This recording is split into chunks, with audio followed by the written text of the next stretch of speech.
Hi, my name is Bear and let's start with Scorn. The game was just recently released and now look at it, a discount already. You probably heard that Scorn is not as good as it was expected to be, but that is mostly because they advertised it as a horror first-person shooter. It is not. Well, it is definitely a horror game. Scorn has a lot of gore in it, but it is actually a puzzle game with a huge amount of point-and-click elements, because basically it works like that. You have to find things you have no idea even exist. So you have to, click around. I can assure you that at one point you will be wondering inside a huge building carrying a severed hand with you without any idea where to go next and what to do with it. And some puzzles you will encounter are really hard. It will take a lot of your brain power to solve them, and most of the time you will get no clues. So sometimes the biggest puzzle will be to understand if this object you are seeing is a part of the puzzle or it is just an object without any purpose. Yeah, things are that bad here. Scorn is a niche project meant for people who like horror puzzle games. Yeah, the window is that narrow. Despite that, I can honestly say that Scorn has the best graphics I have ever seen anywhere. The whole game is a work of art. Art-wise, it is absolutely 11 cold beers out of 10, but as a whole game, I would say it's worth only 6 or 7 warm beers, so maybe you want to wait for a bigger discount. Risk of Rain 2. Everyone who played Risk of Rain 2 can agree on one thing: it plays way better than it looks, meaning that everything you are seeing now to you looks like a graphic gibberish of some sort, but if you take control of the hero, everything changes immediately. The game has 96% of positive reviews left by hundreds of thousands of players who bought the game. You can't argue with that. So here you'll fight your way to the final boss and escape, or continue your run indefinitely to see how long you can survive. A unique scaling system means that both you and your foes limitlessly increase in power over the course of the game. People on Steam are talking that Risk of Rain 2 is a bit unfriendly for new players. It will take time for you to adapt, so be prepared for that. It won't guide you by your hand or penis. Halo Wars Definitive Edition. Title includes improved graphics, new achievements, and all the DLCs from the original game. Here you can experience the campaign or compete in online multiplayer battles. It is a surprisingly solid traditional base building RTS. Game has 91% of positive review score on Steam. It's hard to ignore this number. It may not be a masterpiece, but it's definitely one of the best RTS games out there. The downside is that almost nobody is playing online anymore. You have to have a friend to test your might in PvP matches, or a mother-in-law. Also, I have to stress out that the game is oriented for those who know what Halo is, but the knowledge is not necessary to play.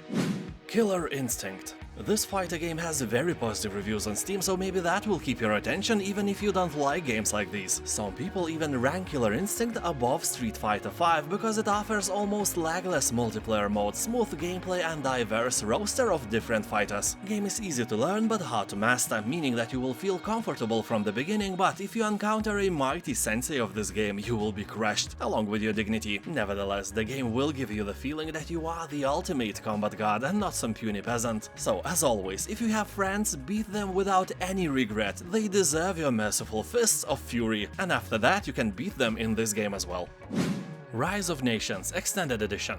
Here you can choose from 18 different civilizations and guide them through 8 different stages of world's history. People on Steam comments are saying that this is a masterpiece, best game ever, greatest RTS in the world, blah blah and so on. But all those people are about 40 years old and they have nostalgia, because they played the original release some 20 years ago. Well, I'm among those people, so my opinion is biased as well. Although back then I hated that automatic spawning of workers who automatically looked for a task to perform. I think this is a terrible idea because it is neglecting the micromanagement part of the game. What's next? Maybe warriors can spawn too and buildings can be built by themselves. Why do you even need a player when you can just sit and watch the game playing itself, right? It's almost the same if you watch some guy eating your own potato salad instead of eating it yourself. Anyway, Rise of Nations is a great title. I do recommend it without a doubt, because I'm old. Heroes Hour.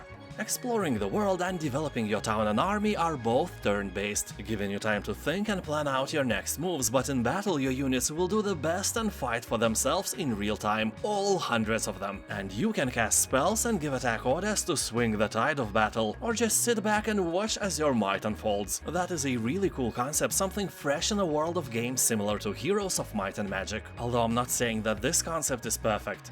Some things are good as they are, you don't need to mess with them. For example, potato potato salad. If you add pineapples or even vodka to it, it may look cool, but please don't do that. People on Steam are saying that procedural generation in this game is great, and last patch has greatly improved the performance, but the game can be really difficult and prove to be a challenge for a casual player. Gears Tactics. The game easily stands in one line with XCOM titles in a sense of quality and provided entertainment. Great graphics, cinematics, and really interesting encounters had me pinned on my chair for hours and hours. Usually when I install turn-based games I get bored really quickly, either because the game seems too simple, too boring, or just too hard. But for me, Gears Tactics is in the perfect Goldilocks zone in terms of difficulty and fun, and it kept my interest alive for hours. I can assure you that the quality of this game is as high as possible, but I have to stress out that I am a casual player. I don't like very difficult games, so if you are a true professional of turn-based titles, it may not be for you. But on the other hand, I could even recommend this game for people who have never played any turn-based games. Gears Tactics may become a gateway drug for you. Like potato salad can become a gateway to the world of other salads. Oh yeah, I know a lot of recipes. We'll definitely share them on my Adventures channel one day. Anyway, for me this game rocks and rolls, and is great in general, like the best Dr. Sausage in the juiciest potato salad.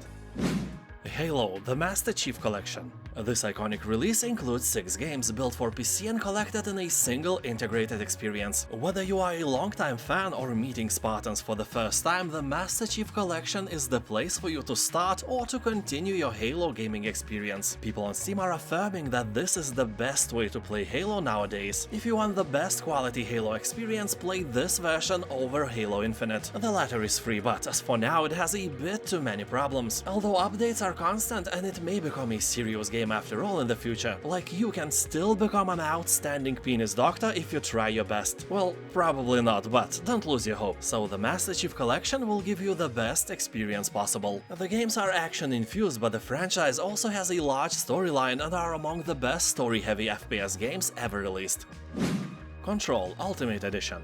A corruptive presence has invaded the Federal Bureau of Control, and only you have the power to stop it. The world around you is now your weapon in an epic fight to annihilate an ominous enemy across the deep and unpredictable environments. Containment has failed, humanity is at stake, so it's time to kick some paranormal ass. SCP vibes are really strong here. To be fair, this game feels like you are in a dream all the time. Well, nightmare to be exact, because everything is changing all the time and not for good. The game is not scary, but it's ominous, that's for sure. People on Steam are saying that the story is very good, the game itself is out of the ordinary, and it has some really cool puzzles to solve. So a bit of everything for everyone. And if you like this video, there is another filled with games that are discounted on Steam this week. Click on it, don't hesitate. Also subscribe, that is a law, and you don't want to go to jail, so better do as I say. Thank you for watching, have a nice day, and I'll see you next time. Bye.